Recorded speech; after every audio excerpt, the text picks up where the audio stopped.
Et salut à tous, je vous retrouve pour une nouvelle vidéo. Alors aujourd'hui on se retrouve pour un point lecture de mes quelques lectures d'été que j'ai appréciées parce que il faut savoir que cet été j'ai décidé de faire un challenge où j'allais un peu vider ma palle. Bon, ça n'a pas trop marché mais bon, c'est pas grave.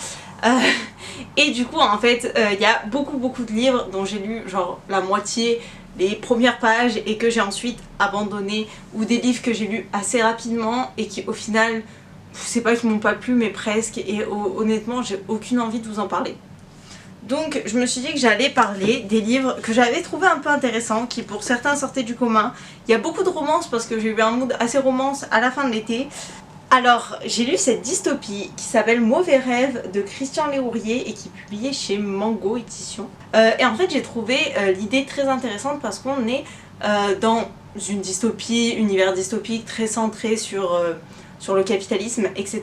Donc sur ça, c'est pas un livre révolutionnaire, hein, on en a lu d'autres. Mais c'est en fait le personnage principal est sculpteur de rêves. Donc il peut sculpter ses propres rêves en gros, et il sculpte surtout des rêves communs qu'il partage après avec d'autres personnes, donc c'est son métier d'ailleurs. C'est quelque chose qu'on paye très cher parce que c'est un talent que peu de personnes ont, et vraiment il va avoir, il va pouvoir distiller les rêves au fur et à mesure, et voilà. Et j'ai trouvé en fait le principe du livre est vraiment génial, au fur et à mesure. Bon, déjà, soyons honnêtes, tous les événements qui arrivent, on s'en doute, surtout si vous êtes un grand lecteur de dystopie comme moi, il n'y a aucune surprise. Mais je trouve vraiment l'idée très intéressante, et dans certains points qu'elle a été développée, abordée, voilà, tout ce qui est critique du capitalisme, j'ai bien aimé. Après j'ai lu ce petit livre qui s'appelle L'enfant du fleuve de Luis dos Santos, publié chez les éditions Yovana. C'est un petit livre en gros où on suit un garçon qui est né au bord d'un fleuve au Brésil, et on va suivre un peu son histoire. Voilà, il y a ses parents, comment ça se passe avec sa famille, qu'est-ce qu'il fait, etc. etc. C'est pas le livre du siècle, je pense que enfin, lui je veux le garder, parce que je me dis ça peut toujours être intéressant, plus dans une étude de cas limite, j'ai envie de dire, parce qu'on est vraiment, voilà, on n'est pas au Brésil n'importe quoi, on est en Uruguay. Mais on est vraiment, je trouve que c'était vraiment intéressant parce qu'on était dans la culture.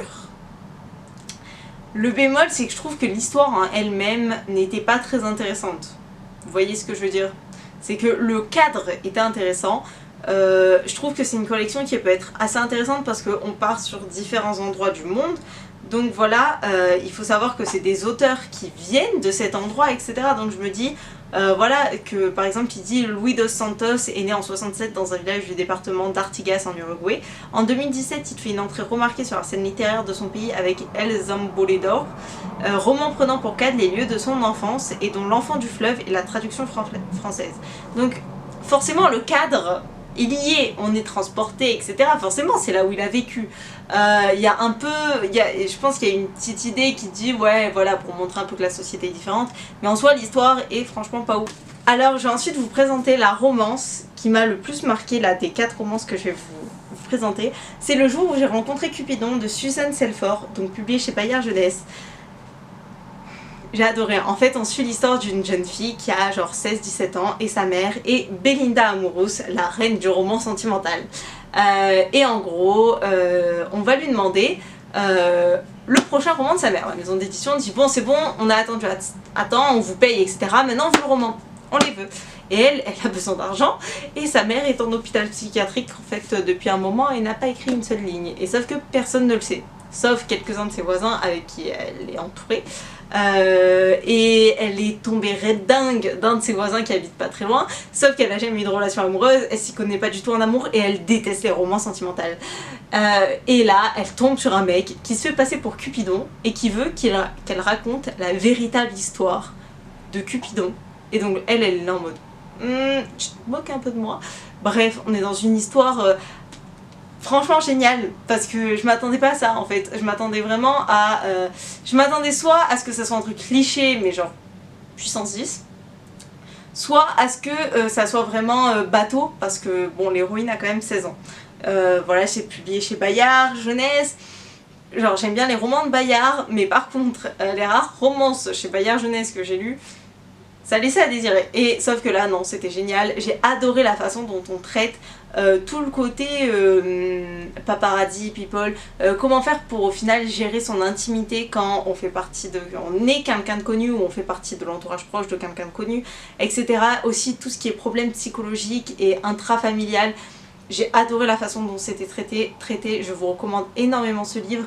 Pour ces raisons-là, franchement c'est un livre que je recommande beaucoup. Je sais que là il y en a qui vont être étonnés parce que c'est rare que je dise qu'une romance, franchement il faut absolument la lire.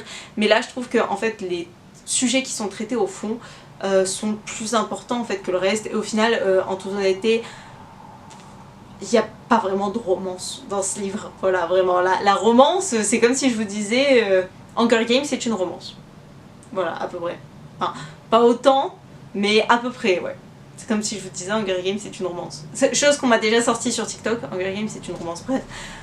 Ça c'est juste, je suis désespérée de ce réseau social, mais c'est pas grave. Donc voilà, mais je vous le recommande énormément et j'ai vraiment adoré, c'est un coup de cœur de l'été je pense, parce que vraiment cette histoire m'a marquée et je repense à cette mère, à cette situation familiale, bref, à tout ça et voilà. Alors pour ce livre, il s'agit de Toi plus que tout de Mia Sheridan. C'est une histoire limite digne comment ça s'appelle, d'un téléfilm de Noël. Mais en soi, c'était hypant. Je sais pas comment vous dire, les pages, je les ai dévorées. On est sur un mec, genre qui... Mais attends, c'est lui? Oui, c'est lui. En gros, on est sur une histoire, mais une histoire à coucher debout. On a entre le téléfilm de Noël et le téléfilm sur TF1 tout court en fait. On est sur un mec qui avait disparu quand il était jeune. Il avait été enlevé, séquestré dans une cave, il a été violé, etc., etc. par un homme. Il est ressorti que 10 ans plus tard ou un truc comme ça, en tuant son violeur, séquestreur, enfin tout ce que vous voulez, kidnappeur. Qui va voir une femme qui est stripteaseuse, enfin qui va dans un club de striptease et qui décide de rencontrer une femme enfin une stripteaseuse pour qu'elle essaye de le réhabituer parce que du coup, enfin, vous vous rendez compte que il est pas très à l'aise avec le toucher et les autres personnes et le contact, juste ce qu'il a vécu. Voilà, en soi l'histoire était, franchement vous voyez c'est le genre de livre que j'ai adoré, hein. J'ai adoré le lire, hein. Mais quand j'y repense j'ai limite honte d'avoir adoré le lire quoi. Genre je vois pas trop l'intérêt du livre. Bref, j'ai bien aimé le côté, y a un truc, alors si vous voulez je lève la main et je baisserai la main parce que là je vais vous spoiler une partie du livre. En gros il y a un autre enfant qui va être enlevé et les policiers vont aller voir donc le mec et vont accuser ce gars d'avoir enlevé l'enfant en mode il reproduit le schéma qu'il a dû subir quand il était plus jeune. Voilà, il va y avoir des scènes où on va voir le regard des autres gens dans la ville et tout sur ce gars qui était au final une victime en fait dans tout ça. C'était un enfant qui était victime. Et genre comment ça a été tourné, j'ai adoré.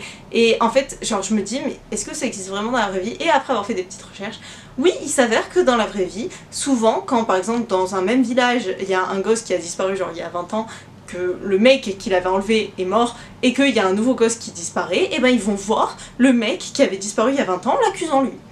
Et genre souvent ça arrive que c'est lui. Genre improbable le truc. Alors je viens de me rendre compte que la vidéo de hier s'est arrêtée en plein milieu. Bref, du coup voilà, sauf que moi bien entendu j'avais parlé, j'avais terminé et bref je viens de m'en rendre compte. Donc je vais reprendre ce dont je vous avais pas parlé.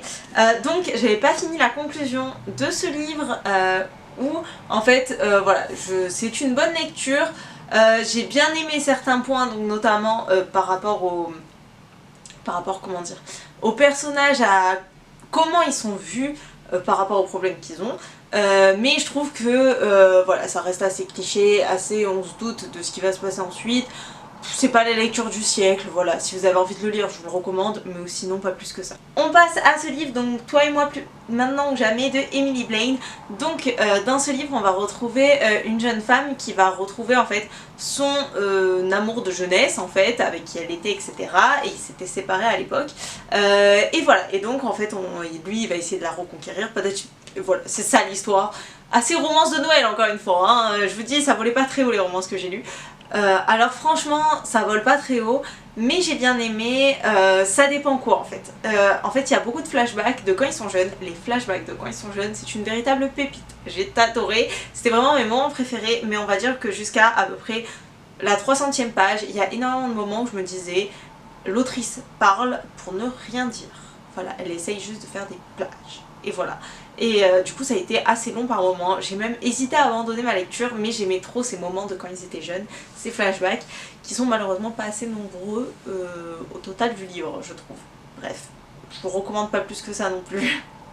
Et le dernier livre, il s'agit de Confess de Colleen Hoover. En fait dans ce livre, je vous dis que ça parle d'avortement parce qu'en fait on va suivre une jeune fille qui était amoureuse d'un mec quand elle était jeune, sauf que lui il est mort parce qu'il avait je crois un cancer, bref.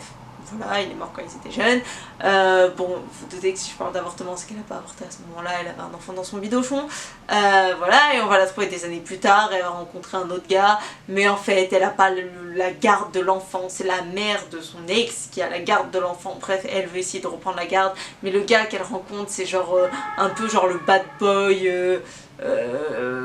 Qui a réussi dans sa vie mais qui trempe un peu dans des magouilles, voilà, mais pas vraiment dans des magouilles quoi, un peu mais pas beaucoup, et voilà en gros, je trouve que l'histoire avait pas vraiment d'intérêt, encore une fois, je trouve que c'était très...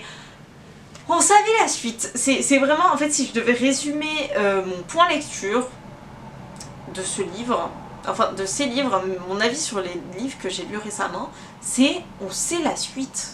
On devine la suite à chaque fois. Et c'est ça qui en fait m'a posé problème en fait. Au bout d'un moment, genre j'ai bien aimé lire le livre, hein, je l'ai lu assez rapidement, etc. Enfin, je veux dire, vous connaissez là, c'est les Hugo romances, je veux dire, il y a même pas 500 pages, il y a 350 pages quoi, et c'est écrit genre super gros. Donc bien entendu que je l'ai lu super rapidement, mais est-ce que ça va m'apporter quelque chose? Par exemple, enfin je veux dire en toute honnêteté, avant de vous tourner le point lecture, je savais plus de quoi parler ces livres. Genre une fois que j'ai relu le titre, en fait le titre du livre pour moi n'était pas rattaché à une histoire particulière, il a fallu que je lise un petit peu le résumé et que je me dise oui, je me souviens de l'histoire, mais voilà, genre le titre du livre n'est même pas rattaché à l'histoire pour moi, c'est genre exactement comme si j'avais regardé un téléfilm sur TF1. Et voilà, ce point lecture est fini, j'espère qu'il vous a plu. S'il y a des livres que vous avez lus déjà ou il y en a certains qui vous tentent, n'hésitez pas à me le dire. Moi je vous dis à la prochaine pour de nouvelles vidéos, ciao!